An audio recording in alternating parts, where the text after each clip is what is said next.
बाबा साहब, जिनको किसी भी महिला ने रक्षा का धागा नहीं बांधा।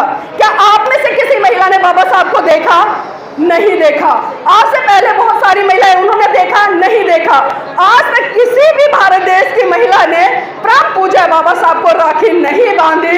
लेकिन देखिए, परम पूज्य बाबा साहब का समर्पण, बिना राखी बांधे, बिना सुरक्षा की कवच दिए, बिना वचन दिए, उन्होंने आपको संविधान के तहत और हिंदू कोड बिल के तहत तमाम वो हक अधिकार दे दिए कि आज आप पुरुषों के साथ में कंधे से कंधा मिलाकर चलती हैं, पुरुषों के बराबर नौकरी में समान वेतन पाती है, पिता की संपत्ति में पुत्र के बराबर आप जो अधिकार है वो पाती है। तो देखिए, कहाँ आपके लिए परम पूज्य बाबा साहब ने सम्मान करती हूँ, वो मेरा मान सम्मान करते हैं। लेकिन मैं आपको ये भी सच्चाई बता दूं, आज तक न शादी से पहले न शादी के बाद मैंने कभी भी अपने भाइयों को राखी नहीं बांधी।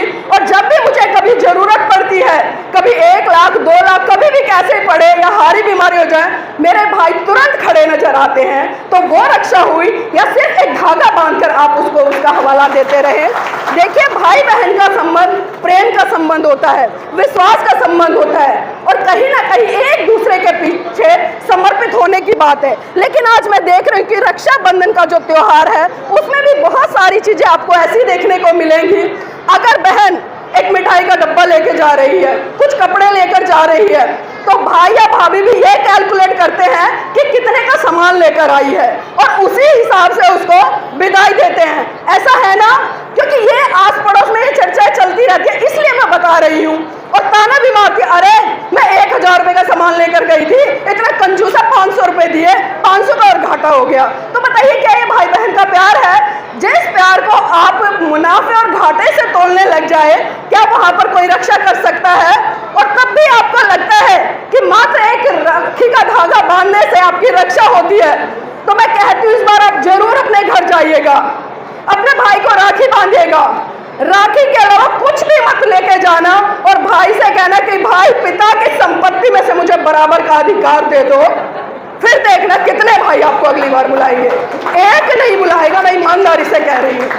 अब जाना इस तरह से भीड़ को चीरते हुए सीधा माता रमाबाई के पास पहुंचे और उनका हाथ पकड़कर बोले कि रमा, ऐसा नहीं है मैं तेरा श्रृंगार नहीं कर सकता, रमा ऐसा नहीं मैं तेरा सत्कार नहीं कर सकता, रमा ऐसा नहीं है मैं तुझे आभूषणों से नहीं लाल सकता, रमा ऐसा नहीं है मैं तुझे एक से बढ़कर एक सुंदर साड़ी नहीं पहना सकता।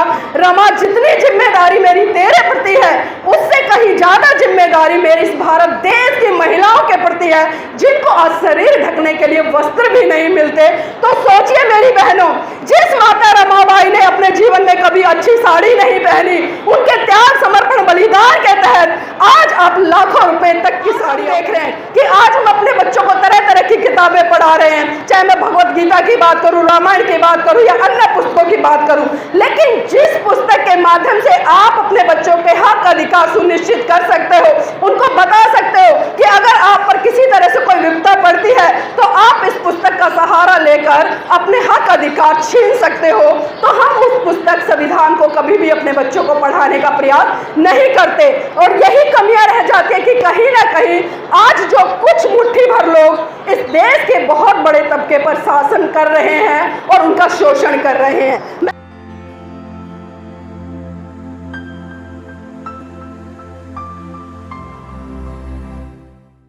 सभी सम्मानित साथियों को मेरी तरफ से क्रांतिकारी जय भीम, नमो बुद्धाय। और सबसे पहले तो मैं आशीर्वाद के लिए आप सभी का बहुत बहुत आभार प्रकट करती हूँ कि आप लोगों ने जिस तरह से ये मान सम्मान दिया, प्यार दिया। क्योंकि देखिए, ये भले कहने के लिए फूलों की माला है, एक बहुत बड़ी जिम्मेदारी है।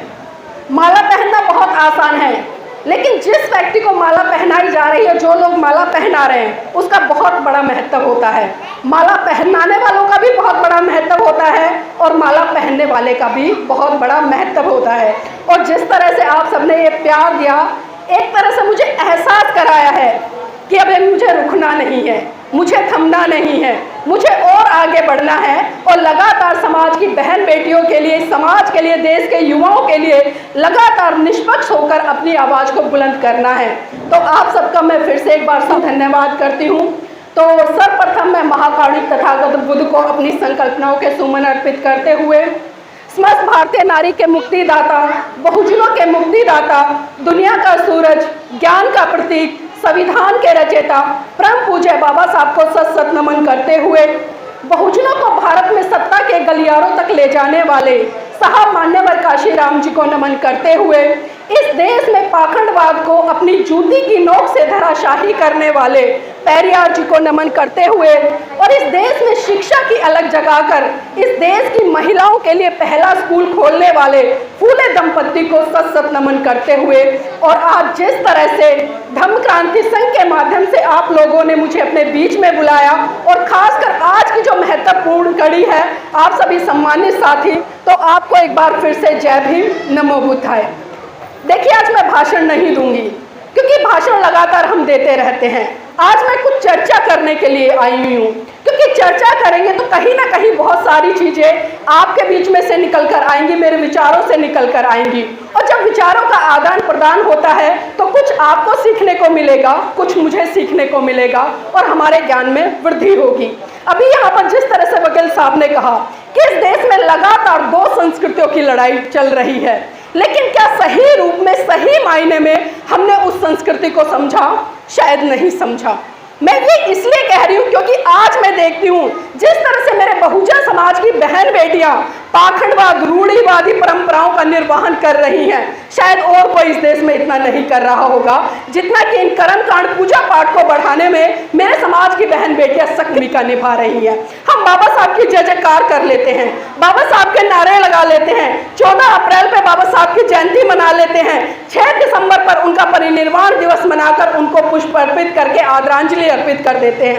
लेकिन क्या सही रूप में हमने परम पूज्य बाबा साहब के सिद्धांतों को समझा, उनकी विचारधारा को समझा, उनके बताए हुए मार्ग पर क्या हम चले? शायद नहीं चले। कितने लोग ऐसे हैं जिनके घरों में बाबा साहब की तस्वीर लगी हुई है? ईमानदारी से हाथ खड़े करना। बहुत खूब। अब मुझे यह बताइए, आप में यहां पर बैठे हुए कितने लोग बौद्ध हैं?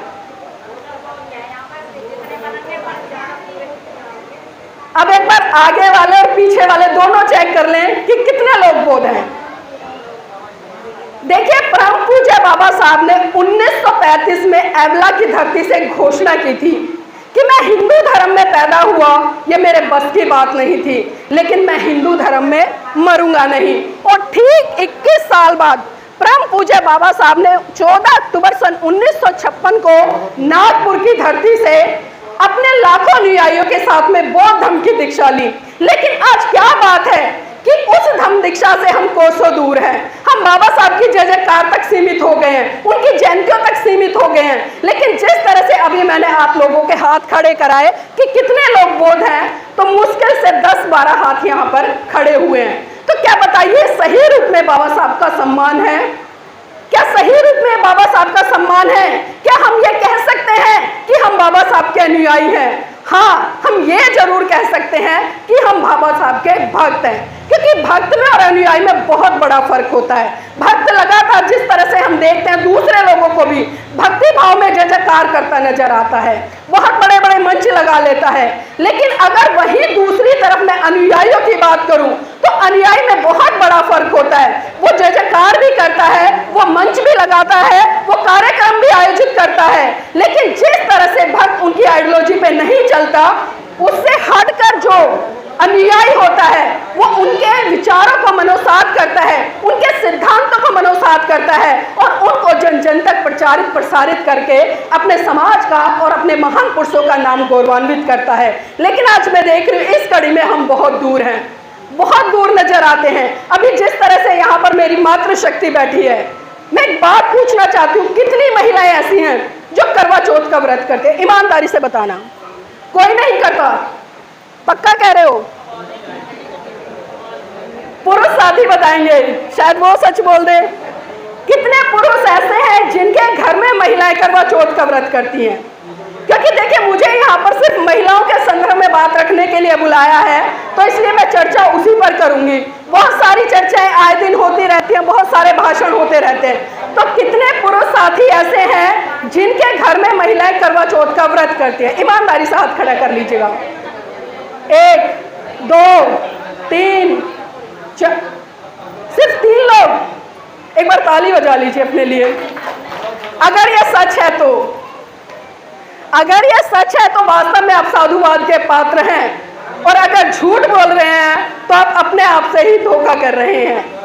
अब जिन लोगों ने हाथ खड़ा किया, मैं उनसे पूछना चाहती हूँ कि करवा चौथ का व्रत किस लिए किया जाता है। यहाँ पर माता जी ने हाथ खड़ा किया। माता जी मुझे ये बताएं कि करवा चौथ का व्रत आप किस लिए करती हैं। अभी किसी महिला ने हाथ खड़ा किया था, चलिए पुरुष साथियों ने हाथ खड़ा किया था, वो बताएं किस लिए करती हैं महिलाएं करवा चौथ का व्रत। भाई जी बताएंगे।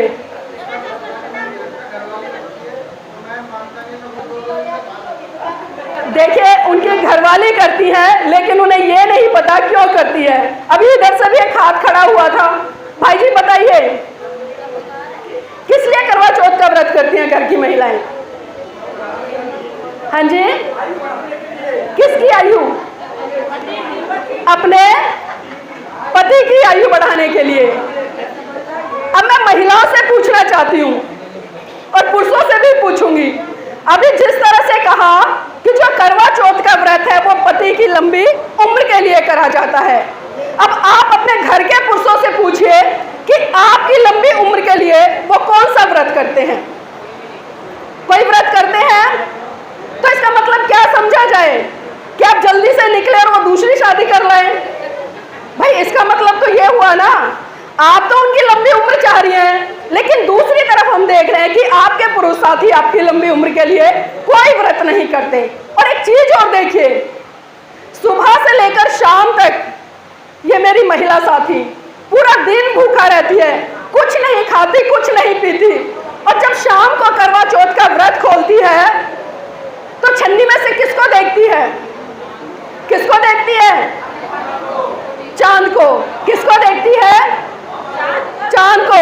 अब एक बात और बताइए कि जब कभी बचपन में आपका बच्चा रोता है, चाहे कोई हिंदू हो, मुस्लिम हो, सिख हो, ईसाई हो, बौद्ध हो, जैन हो, सभी महिलाएं अक्सर मैंने कहती सुनी है ये कि बेटा देख चंदा मामा निकल गया। जब उनका बच्चा रोता है तो उसको चुप कराने के लिए वो क्या कहती हैं कि बेटा देख चंदा मामा निकल गया। और जब करवा चौथ जैसी रूढ़िवादी परंपराएं आती हैं, आप उसी चांद को, उसी भाई को पति के रूप में छन्नी में से देखती हैं, तो ये कैसा दोहरा मापदंड? बताइए मुझे, ये कैसा दोहरा मापदंड? एक तरफ तो आप उसे अपना भाई बना रही हैं और दूसरी तरफ जो करवा चौथ जैसी परंपराएं आती हैं उस दिन आप उसको छन्नी में पति के रूप में देखती हैं। तो मैं पूछना चाहती हूँ, क्या इसी दिन के लिए परम पूज्य बाबा साहब ने अपने 4 बच्चे कुर्बान किए? क्या इसी दिन के लिए परम पूज्य बाबा साहब ने अपने जीवन संगनी की कुर्बानी दी? क्या इसी दिन के लिए परम पूज्य बाबा साहब ने तमाम उन भौतिक संसाधनों का त्याग किया जिनको लेकर के आज आप अपना जीवन अच्छे से जी रहे हैं? और एक बात और सोचिए, अगर मात्र करवा चौथ का व्रत रखने से आपके पतियों की लंबी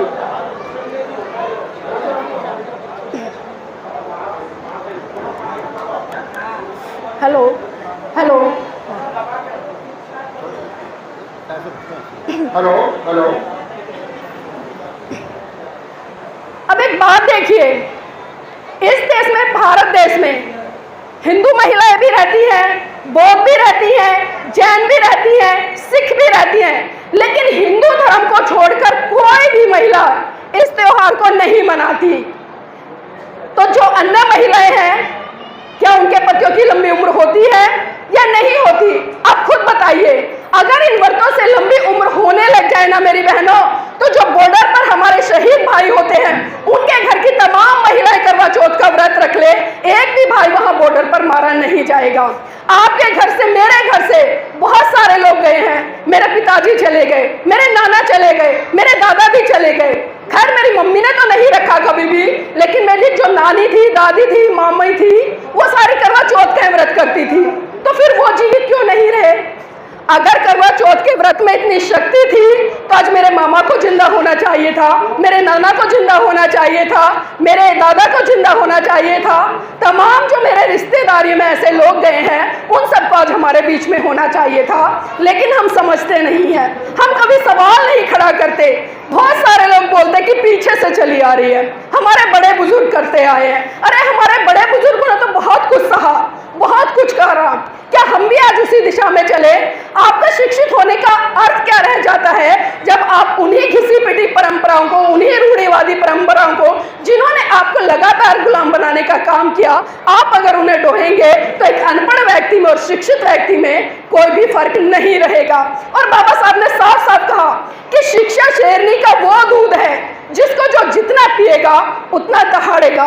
लेकिन आज हम देख रहे हैं कि आज किस तरह की हम शिक्षा ले रहे हैं। सिर्फ खाली हम डिग्रियों तक सीमित हो गए हैं, अच्छी नौकरियों तक सीमित हो गए हैं। लेकिन जब जागृति की बात आती है तो कहीं ना कहीं जागृति के नाम पर हम नील बटा सन्नाटा नजर आते हैं। तो क्या हम सही मायने में कह सकते हैं कि हम बाबा साहब के अनुयायी हैं? बताइए मुझे, क्या हम कह सकते हैं कि हम बाबा साहब के अनुयायी हैं? और यहाँ पर मेरी जितनी भी बहनें बैठी हैं, सारी की सारी, अगर कोई भी व्यक्ति आपको देखे तो वो देखकर यही कहेगा कि आप उस संस्कृति को फॉलो करती हैं, उन परंपराओं को फॉलो करती हैं जिन परंपराओं ने, जिस संस्कृति ने हमारे महान पुरुषों पर अत्याचार, शोषण किया और इन धर्म के नाम पर, इन परंपराओं के नाम पर हमें लगातार गुलाम बनाने का काम किया।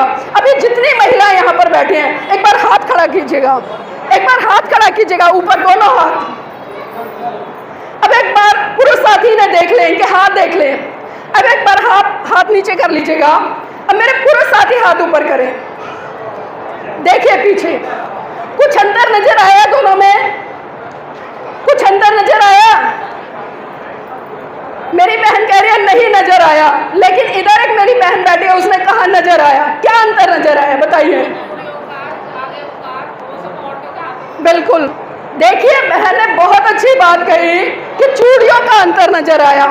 किसी भी पुरुष के हाथ में आपको एक भी चूड़ी दिखाई नहीं दे रही होगी, लेकिन यहाँ पर तमाम मेरी जितनी बहनें बैठी हैं, माताएं बैठी हैं, सबके हाथों में 9, 10, 11, 12 चूड़ियां हैं। अब मैं आपसे पूछना चाहती हूँ, मैं महिलाओं से ही पूछती हूँ, क्योंकि चूड़ियां आपने पहनी है, उन्होंने नहीं पहनी।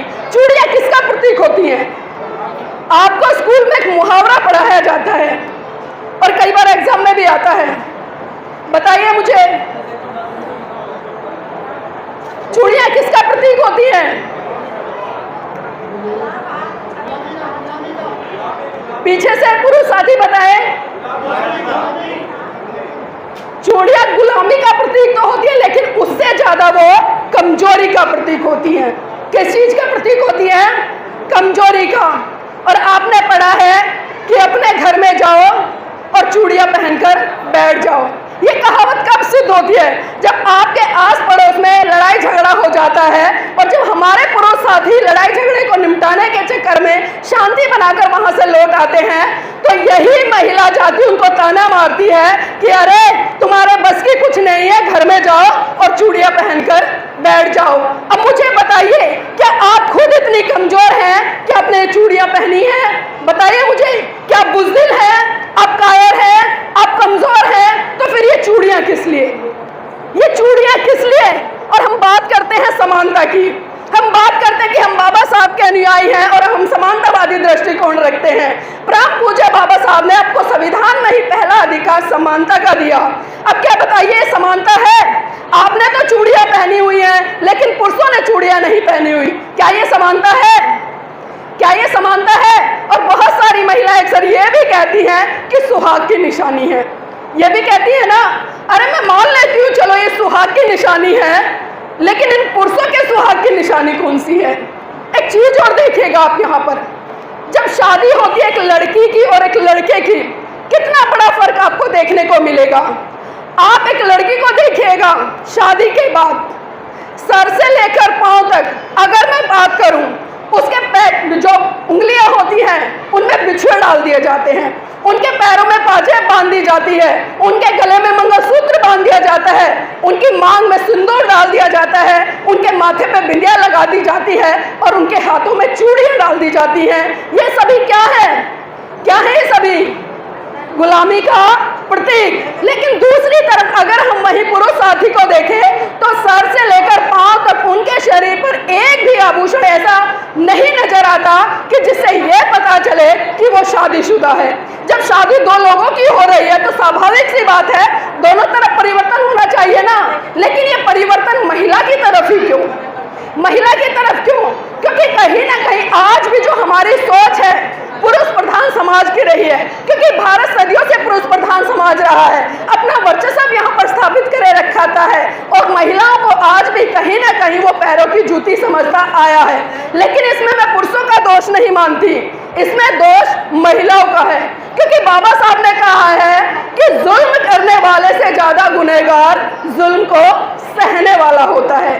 तो मेरी मात्र शक्ति आप समझिए कि आप किस दिशा में जा रही हैं, और जिस तरह से आप चाहे मैं मांग भरने की बात करूं, मुझसे बहुत सारे लोग कई बार बहस कर लेते हैं जो दूसरी संस्कृति के हैं। वो कई बार तो वकील साहब को लेकर ये कह लेते हैं कि आप भाई बहन हैं, कहिए उनकी सोच है। तो वो किससे आते हैं? कहते हैं बहन जी आप शादीशुदा हैं, आपने मांग भी नहीं भर रखी, बिछुए भी नहीं पहन रखे, मंगलसूत्र भी नहीं है, तो हम आपको कैसे पहचाने? तो मैं भी उनसे यही जवाब करती हूँ, भाई जी जब आपने मंगलसूत्र नहीं पहन रखा, आपकी मांग भरी नहीं हुई, आपके हाथों में चूड़ियां नहीं है, तो मैं कैसे मान लूँ कि आप शादीशुदा हैं? भाई बदलाव तो दोनों तरफ होना चाहिए ना। और कई लोग तो ये भी कह देते हैं कि नीलम जी जो सिंदूर होता है ना, सिंदूर लगाने से महिलाओं का ब्लड सर्कुलेशन अच्छा बना रहता है। तो ऐसे लोगों को तो मैं मुंह तोड़ जवाब देती हूँ, अगर सिंदूर लगाने से आपका ब्लड सर्कुलेशन अच्छा बना रहता है ना, तो कल से मेरे भाइयों आप भी मांग भर लो, आपका भी ब्लड सर्कुलेशन अच्छा बना रहेगा। लेकिन हम सोचते नहीं हैं, सिर्फ हम करते आते हैं, क्योंकि हमारे पीछे बड़े बुजुर्ग करते हैं इसलिए हमने कर लिया, हमने कभी सवाल खड़े नहीं किए। और एक चीज और देखिए, कितनी महिलाएं ऐसी हैं जिनके घर में घूंघट होता है, ईमानदारी से बता देना, क्योंकि यहाँ पर मुझे देखकर लग रहा है जिस तरह से पल्ले आपके आगे हैं, तो स्वाभाविक सी तो बात है कि आपके घर में घूंघट होता है ना। मैं फिर उसी बात पर आऊंगी। अब मुझे एक बात बताइए, पीछे पुरुष साथी बैठे हैं, देख लो एक बार सारे, किसी के सर पे कोई कपड़ा दिखाई दे रहा है, किसी का कोई घूंघट है, लेकिन यहाँ पर जितनी महिलाएं बैठी हैं सबने एक तरह से आधा घूंघट धारण किया हुआ है, और ये आधा घूंघट बाहर निकलते ही पूरा हो जाएगा। अब ये बताइए क्या ये समानता है? क्या ये समानता है? क्या इस आधार पर हम कह सकते हैं कि हम बाबा साहब के अनुयायी हैं?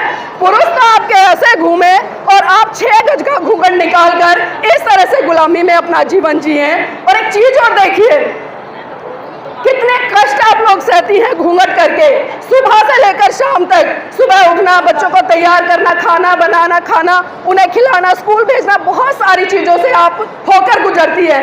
लेकिन यही एक दिन सारे काम आप घूंघट करा के पुरुष से करवाओ। अगर वो 2 काम भी ईमानदारी से कर देना घूंघट में, मेरा नाम बदल देना, ईमानदारी से कह रही हूँ। लेकिन हम कभी सोचते नहीं हैं। और मेरी बहनों, कभी भी आपको अधिकार मांगने से नहीं मिलते, अधिकारों को छीनना पड़ता है, क्योंकि अधिकार कोई आपको देने नहीं आएगा, अधिकारों को छीनना पड़ता है। यहाँ पर मैं लड़ाई झगड़े की बात नहीं कर रही हूँ। और मैं एक बात और बता दूँ आपको, क्योंकि अक्सर हम क्या देखते हैं कि जब एक लड़की को ससुराल जब देखने जाते हैं तो सबसे पहले कौन जाता है? कौन जाता है? घर में जो बड़े बुजुर्ग होते हैं वही जाते हैं, चाहे तो जेठ जाएगा या ससुर जाएगा, यही लोग जाते हैं ना। अब एक बात बताइए, इन लोगों ने लड़की को देख लिया, उसके बाद जब वो रोका करने जाते हैं तब भी ससुर भी जाते हैं, जेठ भी जाते हैं, और भी जो घर के बड़े बुजुर्ग होते हैं वो जाते हैं। उन्होंने तब भी लड़की का चेहरा देख लिया।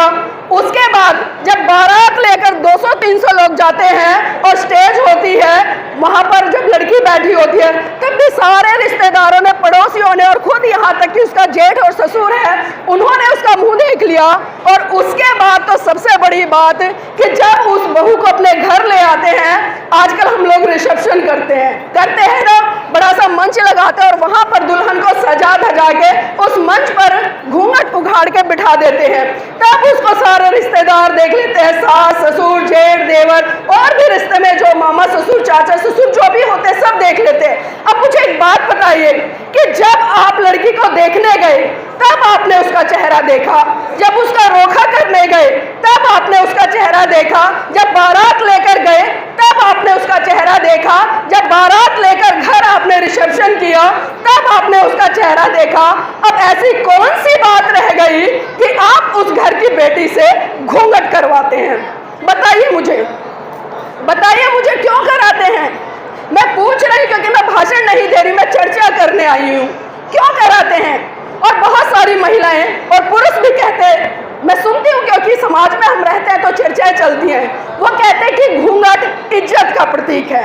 किससे जोड़ते हैं? इज्जत का प्रतीक है। तो मेरे भाइयों एक बात बताइए, अगर घूंघट इज्जत का प्रतीक है और महिलाओं के घूंघट करने से घर की इज्जत बढ़ती है, तो जिस तरह से घर की महिला घूंघट करती है, आप भी घूंघट करने लग जाना, इज्जत डबल हो जाएगी। अगर इज्जत का प्रतीक है तो आप भी घूंघट करिए, इज्जत डबल हो जाएगी। लेकिन हम इस चीज पर कभी ध्यान नहीं देते। और मैं अपनी बहनों से एक बार कहना चाहूंगी, क्योंकि मैं लगातार कहती हूँ मैं घूंघट की पक्षधर कभी नहीं रही हूँ, चाहे महिला हो पुरुष हो, लेकिन बदलाव के लिए कहीं ना कहीं इस तरह के विचार मुझे रखने पड़ते हैं लोगों के बीच में। आज से मैं एक बार पूछ रही हूँ, कितने ऐसे पुरुष साथी हैं जो अपने घर की महिलाओं का घूंघट नहीं कराएंगे? ईमानदारी से हाथ खड़े कर लो, ईमानदारी से। और यहाँ पर मैं महिलाओं से भी एक बार संकल्प लेना चाहती हूँ, जितनी महिलाएं बैठी हैं, जो बुजुर्ग हैं, मुझे पता है आपके घर में भी बहुएं होंगी, कितनी महिलाएं ऐसी हैं, माताएं, जो अपने घर की बहुओं से घूंघट नहीं कराएंगी? ईमानदारी से बताना। देखिए यहाँ पर पुरुषों के हाथ ज्यादा खड़े हुए हैं, लेकिन मेरी बहनों एक बात और नोट कर लीजिएगा, अभी जिन जिन पुरुष ने हाथ खड़े करे कि हम घूंघट नहीं कराएंगे, अगर वो आपको घूंघट कराते हैं घर पे जाकर, अगर वो आपको घूंघट के लिए बाध्य करते हैं, तो जब आप अपनी ससुराल में घूंघट करके रहती है ना, तो जिस दिन ये आपका पुरुष साथी, आपका पति आपकी ससुराल मतलब आपके मायके जाए, तो उसको घूंघट करा के लेके जाना। देखते हो कितने जाएंगे, और आप खुद पूछ रहे हैं इनमें से कितने लोग घूंघट करके जाएंगे? भाई जब आप बात समानता की कर रहे हैं, बाबा साहब के अनुयायी होने की बात कर रहे हैं, तो आप ससुराल में घूंघट करके रहती हैं, तो इनको भी तो लेके जाओ एक दो बार घूंघट करा के, पता चले इन्हें भी कि भाई घूंघट कैसे किया जाता है। लेकिन मुझे पता है कि ऐसा नहीं करेंगे, और मुझे पता है मेरी मातृशक्ति भी इस तरह से करवाने में शायद सक्षम नहीं हो पाए। लेकिन फिर भी वैचारिक तौर पर आपको क्रांति लानी है, आपको समझना है, और घूंघट कोई भी इज्जत का प्रतीक नहीं होता। अगर हम थोड़ा सा फेरबदल करके देखें तो एक चीज देखिएगा, जब एक लड़की अपने मायके से ससुराल में आती है, जब अपने छोटे भाई को मायके में छोड़कर आती है, तो उसको ससुराल में देवर के रूप में एक छोटा भाई मिलता है।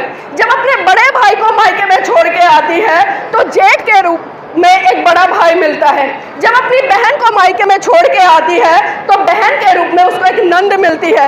जब अपनी माँ को छोड़ के मायके में आती है, तो उसको माँ के रूप में एक सास मिलती है। और जब अपने पिता को मायके में छोड़ के आती है, तो पिता के रूप में उसको एक ससुर मिलता है। तो बताइए फिर अपनी बेटी से, अपनी बहन से किस तरह का घूंघट? क्या ये उचित है? क्या ये उचित है? अब मैं इतना लंबा घूंघट निकाल लूं और उसमें से अच्छी अच्छी गालियां देती रहूं, तो बताइए क्या उससे घर की इज्जत बढ़ेगी या आपकी इज्जत बढ़ेगी? अगर मैं घूंघट ना करूं, सुबह शाम आपको अच्छे से नाश्ता पानी दूं, समय पे आपको खाना दूं, कोई भी रिश्तेदार बाहर से आता है या कोई भी आस पड़ोस का आता है, उसका मान सम्मान करूं, उसका सत्कार करूं, उसको चाय पानी के लिए पूछूं, तो क्या वो मान सम्मान है? या घूंघट करके मुंह फुला के मैं घर में बैठ जाऊं, वो मान सम्मान है? बताइए मुझे। मेरी शादी को 18 साल हो गए हैं, 18 साल हो गए। मेरा एक बेटा है, 11वीं क्लास में पढ़ता है। जब मैं अपनी ससुराल में आई शादी के बाद, क्योंकि देखिए मैं परिवर्तन बता रही हूँ, परिवर्तन किस तरह से होता है। जब मैं शादी के बाद ससुराल में आई, तो मेरा भी इतना लंबा घूंघट था। सच बता रही हूँ मैं, मेरा इतना लंबा घूंघट था। और मैं स्कूल में पढ़ाने जाती थी, क्योंकि शादी के एक हफ्ते बाद ही मैं स्कूल में पहले से पढ़ाती थी, तो मैं स्कूल में पढ़ाने गई। मुश्किल से मैं 10 मीटर चली होंगी और धड़ाम से साड़ी लिपट के जमीन पे गिर गई। मैंने सोचा मेरा पढ़ा लिखा होने का क्या फायदा, एक टीचर होने का क्या फायदा, जब मैं इस गुलामी जैसे घूंघट से ही निजात नहीं पा सकती। मैंने अपने पति से कहा, उन्होंने कहा किसने आपको? अगर आपका मन करता है तो करो, और मन नहीं करता तो मत करो। वो दिन था और आज का दिन है। मैंने उसी दिन से घूंघट त्याग दिया। मैंने ये परवाह बिल्कुल नहीं की कि मेरे आस पड़ोस के लोग क्या कहेंगे, मेरी सास क्या कहेगी, अन्य जो मेरे मामा ससुर है, चाचा ससुर है, वो क्या कहेंगे। मैंने इस चीज की बिल्कुल परवाह नहीं की। और ईमानदारी से कह रही हूँ, जो हमारा मकान है वो मेरी सासू माँ के नाम पर है। और आज आप किसी से भी जाकर पूछ लो नीलम बोध जी का घर कौन सा है, कोई ये नहीं कहता कि मेरी सास का घर है, सब बोलते हैं नीलम बोध जी का घर वो है। तो ये परिवर्तन है, ये परिवर्तन है। परिवर्तन कैसे आया? क्योंकि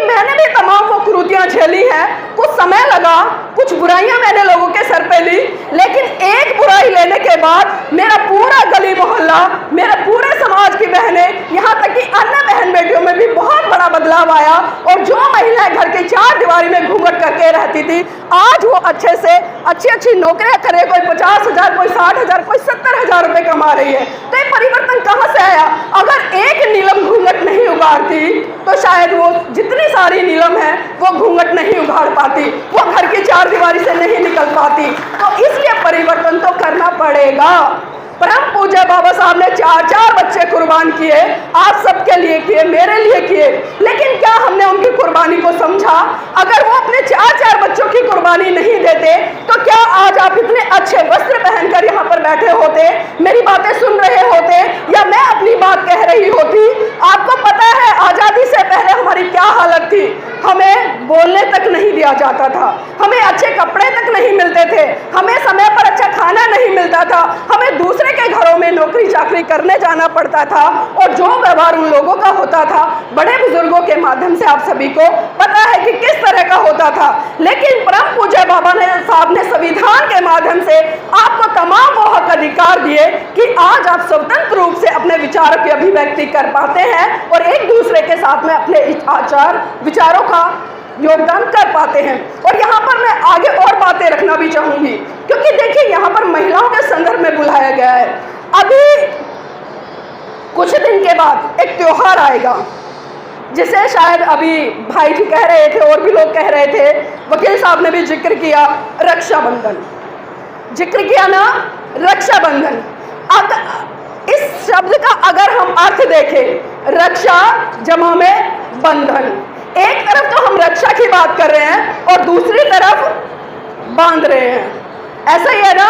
एक तरफ तो रक्षा और दूसरी तरफ बंधन। और कुछ लोग तो बहुत सारी चीजें कहते हैं कि भाई बहन की रक्षा करता है, उसको वचन देता है। जब बहन भाई की कलाई पर धागा बांधती है तो भाई उसको वचन देता है कि मैं ताउम्र आपकी रक्षा करूंगा। चलिए मैं मान लेती हूँ, लेकिन एक मोटा मोटा आकलन कीजिए कि एक लड़की अपने मायके में शादी से पहले कितने साल रहती है? 20 साल, 25 साल, 30 साल, हाथ मार के 35 साल, इतने साल। चलो उस समय तो मैं मान लेती कि भाई पल पल में बहन की रक्षा करता होगा, लेकिन शादी के बाद कौन रक्षा करता है? कौन रक्षा करता है? आपको ससुराल में कुछ हो जाए तो क्या आपका भाई सबसे पहले आता है वहां रक्षा करने के लिए, या आपका पति आपको लेकर भागता है? बताइए मुझे। अगर रक्षा की बात है तो कौन लेकर भागता है? पति भागता है ना। तो इसका मतलब अगर रक्षा की बात है और राखी बांधने की बात है तो आपको भाइयों को राखी ना बांधकर बल्कि शादी के बाद में पतियों को बांधनी चाहिए। देखिए मेरा तो मानना यही है, अगर बात रक्षा की हो रही है, क्योंकि शादी के बाद कोई भाई बहन की रक्षा करने नहीं आता और जो रक्षा करता है वो पति करता है। और एक चीज और मैं बता दूं, आज आप देखिए, क्योंकि कहीं ना कहीं महिलाओं को कमजोर बताया गया है, महिलाओं को कमजोर समझा जाता है। वो सोचते कि लगातार पुरुष ही उसके ऊपर अधीन रहे और उसकी रक्षा का हवाला देते रहे। क्या महिलाएं आज इतनी कमजोर है कि वो पुरुषों से एक गुहार लगाए कि भाई आप मेरी रक्षा कीजिए? आज मैं पढ़ी लिखी हूँ, स्वतंत्र हूँ, आज मेरे पास में संविधान के तहत तमाम वो हक अधिकार है, आज मुझे अपने भाई की रक्षा की जरूरत नहीं है। मैं मान सम्मान करती हूँ, वो मेरा मान सम्मान करते हैं, लेकिन मैं आपको ये भी सच्चाई बता दूं, आज तक न शादी से पहले न शादी के बाद मैंने कभी भी अपने भाइयों को राखी नहीं बांधी। और जब भी मुझे कभी जरूरत पड़ती है, कभी 1 लाख 2 लाख कभी भी कैसे पड़े या हारी बीमारी हो जाए, मेरे भाई तुरंत खड़े नजर आते हैं। तो वो रक्षा हुई या सिर्फ एक धागा बांधकर आप उसको उसका हवाला देते रहे? देखिए भाई बहन का संबंध प्रेम का संबंध होता है, विश्वास का संबंध होता है और कहीं ना कहीं एक दूसरे के पीछे समर्पित होने की बात है। लेकिन आज मैं देख रही हूँ कि रक्षाबंधन का जो त्योहार है उसमें भी बहुत सारी चीजें आपको ऐसी देखने को मिलेंगी। अगर बहन एक मिठाई का डब्बा लेके जा रही है, कुछ कपड़े लेकर जा रही है, तो भाई या भाभी भी ये कैलकुलेट करते हैं कि कितने का सामान लेकर आई है और उसी हिसाब से उसको विदाई देते हैं। ऐसा है ना? क्योंकि ये आस पड़ोस में ये चर्चाएं चलती रहती है, इसलिए मैं बता रही हूँ। और ताना भी मारती, अरे मैं 1000 रुपए का सामान लेकर गई थी, इतना कंजूसा 500 रुपए दिए, 500 का और घाटा हो गया। तो बताइए क्या ये भाई बहन का प्यार है? जिस प्यार को आप मुनाफे और घाटे से तोलने लग जाए, क्या वहां पर कोई रक्षा कर सकता है? और तब भी आपको लगता है कि मात्र एक राखी का धागा बांधने से आपकी रक्षा होती है। तो मैं कहती हूँ इस बार आप जरूर अपने घर जाइएगा, अपने भाई को राखी बांधिएगा, राखी के अलावा कुछ भी मत लेके जाना और भाई से कहना कि भाई पिता की संपत्ति में से मुझे बराबर का अधिकार दे दो। फिर देखना कितने भाई आपको अगली बार बुलाएंगे, एक नहीं बुलाएगा, मैं ईमानदारी से कह रही हूँ। अब जाना इस तरह से करना, लेकिन हम कभी सोचते नहीं है। मेरी बहनों, इस देश की तमाम महिलाओं के लिए परम पूज्य बाबा साहब, जिनको किसी भी महिला ने रक्षा का धागा नहीं बांधा, क्या आप में से किसी महिला ने बाबा साहब को देखा? नहीं देखा। आज से पहले बहुत सारी महिलाएं उन्होंने देखा, नहीं देखा। आज तक किसी भी भारत देश की महिला ने परम पूज्य बाबा साहब को राखी नहीं बांधी। लेकिन देखिए, परम पूज्य बाबा साहब का समर्पण, बिना राखी बांधे, बिना सुरक्षा की कवच दिए, बिना वचन दिए, उन्होंने आपको संविधान के तहत और हिंदू कोड बिल के तहत तमाम वो हक अधिकार दे दिए कि आज आप पुरुषों के साथ में कंधे से कंधा मिलाकर चलती है, पुरुषों के बराबर नौकरी में समान वेतन पाती है, पिता की संपत्ति में पुत्र के बराबर आप जो अधिकार है वो पाती है। तो देखिए कहां आपके लिए परम पूज्य बाबा साहब ने कसर छोड़ी। लेकिन आप परम पूज्य बाबा साहब को नहीं जान रहे, सिर्फ मानने का काम कर रहे हैं कि हाँ बाबा साहब जिंदाबाद, बाबा साहब जिंदाबाद, जब तक सूरज चांद रहेगा बाबा तेरा नाम रहेगा। ऐसे तो बहुत सारे लोग करते आ रहे हैं। हमें और उनमें कुछ फर्क तो होना चाहिए ना, कुछ फर्क होना चाहिए। और वो फर्क क्या होना चाहिए? सोच का फर्क होना चाहिए। हमें वैज्ञानिकता की तरफ बढ़ना चाहिए। हमें उस धर्म को फॉलो करना चाहिए जिस धर्म को परम पूज्य बाबा साहब ने देकर भारत को विश्व गुरु में गौरवान्वित करने का काम किया। और आप सभी जानते हैं कि मैं बात कौन से धर्म की कर रही हूँ, क्योंकि साथियों पूरे विश्व में अगर कोई ऐसा धर्म है जो आपके अंदर करुणा, मैत्री, भाईचारे का संदेश दिया, आपको एक सूत्र में पिरो सकता है, एक साथ उठ बैठने की आजादी देता है, तो वो है सिर्फ महाकारुणिक तथागत बुद्ध का दिया गया बुद्ध धर्म। लेकिन हम उस धर्म को समझ ही नहीं रहे हैं। आज भी कहीं ना कहीं हम कर्म कांड, पूजा पाठ, इन परंपराओं में उलझ कर रह गए हैं। और बहुत सारे लोग आज भी मंदिर जाते हैं। मैं यहाँ पर बाबा साहब के जीवन से जुड़ी एक घटना का वर्णन जरूर करूंगी, क्योंकि देखिए जब बाबा साहब की जीवन संगनी बहुत ज्यादा बीमार थी, मैं कहूंगी कि उनका अंतिम दौर चल रहा था, उनकी इच्छा हुई कि बाबा साहब मुझे मंदिर लेकर चलिए, क्योंकि आपने कहीं ना कहीं इस देश के लोगों के लिए, खासकर बहुजन समाज के लोगों के लिए मंदिर के द्वार खुलवाए हैं। तो मैं चाहती हूँ कि आप भी मुझे एक बार मंदिर के दरवाजे तक ले जाए, मुझे भगवान के दर्शन कराएं। बाबा साहब ने दो टूक शब्दों में अपनी जीवन संगनी को कहा कि रमा कान खोलकर सुन लो, मैंने मंदिर के दरवाजे अपने बहुजन समाज को 33 करोड़ देवी देवताओं में उलझाने के लिए नहीं खुलवाए, बल्कि वो दरवाजे मैंने उन मनोवादी, उन पंडेधारी लोगों की नाक को नीचे करवाने के लिए खुलवाए थे। तो आज के बाद कभी भी मेरे से जिक्र मत करना। तो देखिए बाबा साहब ने अपनी जीवन संगनी को दो टूक शब्दों में कह दिया और हमें बहुत बड़ा संदेश भी दे दिया। लेकिन आज भी हम बाबा साहब की बात को नहीं मान रहे हैं। और एक जीवन संगनी से बताओ बढ़ के क्या हो सकता है? अगर आज आपकी पत्नी को कुछ हो जाए, वो आप कहे कि उस पंडे के पास ले चलो या उस झाड़ फूक के पास ले चलो, मैं ठीक हो जाऊंगी, आप 2 मिनट नहीं लगाओगे, तुरंत उठाओगे और वहां पर लेकर चले जाओगे। लेकिन बाबा साहब ने इसकी भी परवाह नहीं की, क्योंकि बाबा साहब अच्छे से जानते थे कि अगर आज मैं अपनी जीवन संगनी को उस मंदिर तक ले गया तो मेरा बहुजन समाज जहां से मैं निकाल कर इसको लाया हूं वो वापस वहीं उलझ कर ना रह जाए। इसलिए बाबा साहब ने अपनी जीवन संगनी को भी खोने का काम किया, और वो किसके लिए? आप सबके लिए। और बाबा साहब के जीवन संघर्षों को लेकर अगर मैं चर्चा करूं तो साथियों कहीं ना कहीं मेरी रूह कांप जाती है, आंखों से आंसू छलक जाते हैं। मैं बात उस घटनाक्रम की करना चाहूंगी। परम पूज्य बाबा साहब बंबई हाई कोर्ट में प्रैक्टिस कर रहे थे। उनके पास अचानक खबर पहुंची कि साहब आपका बेटा राज रतन बहुत बुरी तरह से बीमार है और अपने जीवन की अंतिम सांसें ले रहा है। ये बात सुनकर परम पूज्य बाबा साहब तुरंत घर आए, और जैसे ही बाबा साहब ने राज रतन को गोद में उठाया, राज रतन ने बाबा साहब की गोद में ही दम तोड़ दिया। ये मंजर देखकर माता रमाबाई बिलक बिलक कर रोने लगी और साहब का कॉलर पकड़कर कहने लगी कि साहब बस कीजिए, बस कीजिए साहब, बस कीजिए। आपकी समाज सेवा के भूत ने एक एक करके मेरा पूरा परिवार उजाड़ दिया, साहब बस कीजिए।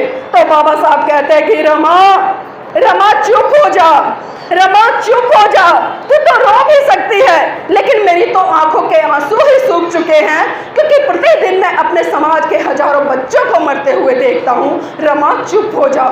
माता रमाबाई फिर कहती है कि साहेब मैं आज फिर चुप हो जाऊंगी, साहेब मैं आज फिर चुप हो जाऊंगी। लेकिन आप मुझे एक बात बता दीजिए कि जब जब आप अपने बेटे राजरतन को गोद में खिलाया करते थे तो बड़े हर्षोल्लास के साथ कहा करते थे कि रमा मेरा बेटा बड़ा होकर एक दिन इस देश पर राज करेगा। तो साहेब आज राजरतन तो इस दुनिया में रहा नहीं, अब मुझे ये बता दीजिए कि बड़ा होकर अब इस देश पर राज कौन करेगा। तो साहब फिर कहते हैं कि रमा मैं भारत देश में एक दिन ऐसा काम करके जाऊंगा कि हर रमा की कोख से जन्म लेने वाला राजरतन इस देश पर राज करेगा, इस देश पर राज करेगा।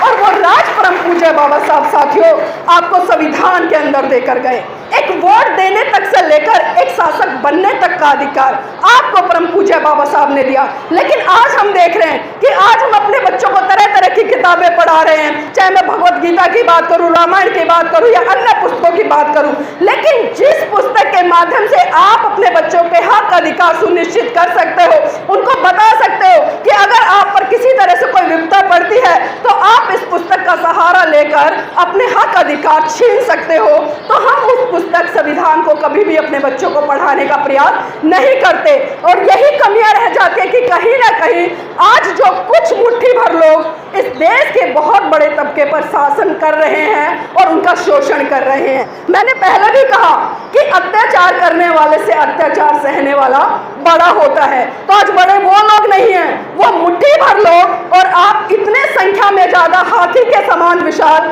लेकिन फिर भी मुट्ठी भर लोग आज आपका शोषण कर रहे हैं। तो उसके लिए दोषी वो लोग नहीं बल्कि हम खुद जिम्मेदार हैं, हम खुद जिम्मेदार हैं। और इसी कड़ी को आगे बढ़ाते हुए मैं बाबा साहब के जीवन से जुड़ी हुई एक घटनाक्रम का भी जिक्र जरूर करना चाहूंगी। साथियों बात उस समय की है जब परम पूज्य बाबा साहब पीएचडी की डिग्री लेकर महाराष्ट्र लौटे, और जब महाराष्ट्र के लोगों को पता चला कि अरे हमारे बाबा साहब आ रहे हैं, पीएचडी की डिग्री लेकर आए हैं, वो पीएचडी करके आए हैं, तो क्यों ना उनके मान सम्मान सत्कार में एक भव्य कार्यक्रम का आयोजन किया जाए। और जब ये बात माता रमाबाई को पता चली कि महाराष्ट्र लौटने पर बाबा साहब के सम्मान में लोगों ने बहुत बड़ा कार्यक्रम आयोजित किया है, तो उनकी भी इच्छा हुई कि क्यों ना मैं भी प्रत्यक्ष रूप से बाबा साहब का सम्मान सत्कार कार्यक्रम देखूं। लेकिन आपको जानकर आश्चर्य होगा कि माता रमाबाई के पास में एक भी ऐसी साड़ी नहीं थी जिसको पहनकर वो बाबा साहब के सम्मान सत्कार कार्यक्रम में जा सके। माता रमाबाई ने पूरा बक्सा खंगोला, पूरी संदूक खंगोली, लेकिन उनको एक भी कपड़ा ऐसा दिखाई नहीं दिया जिसको वो पहनकर सत्कार सम्मान कार्यक्रम में चली जाए।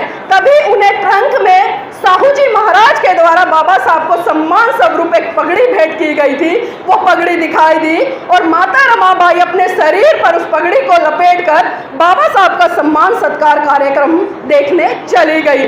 अब एक बात बताइए कि जब किसी महिला के पति का सम्मान सत्कार हो रहा हो तो वो महिला कहाँ होगी, कहाँ होना चाहिए उस महिला को?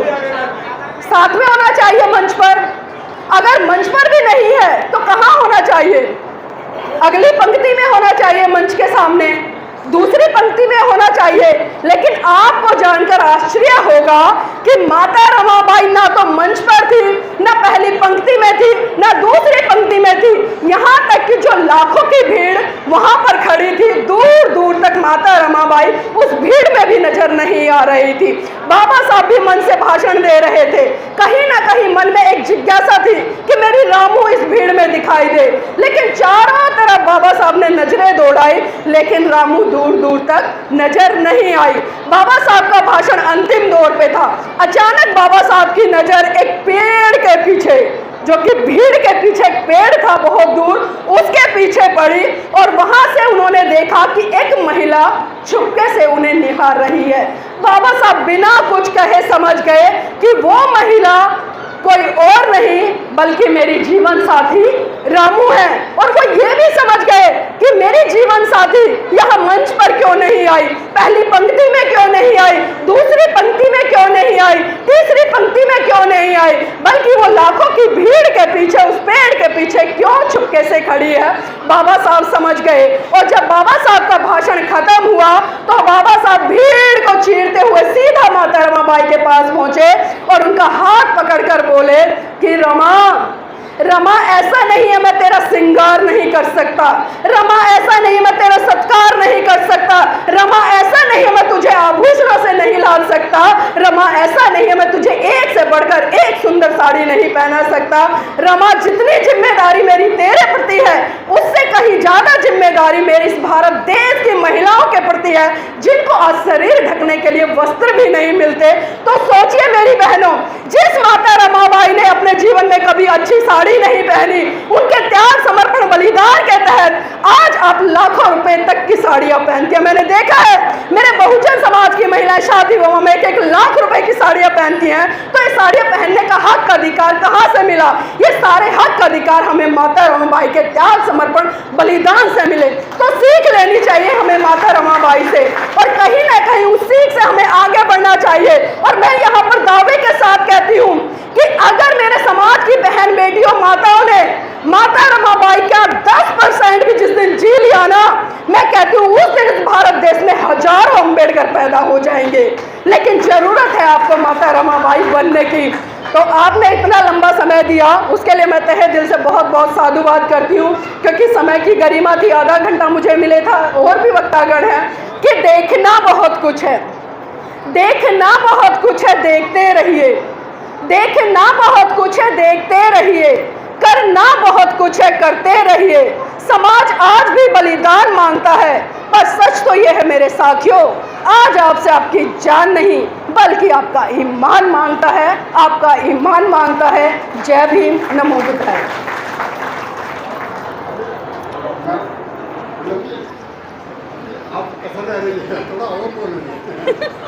अगली बार के लिए छुड़वा लो, आज ही बोलूंगी।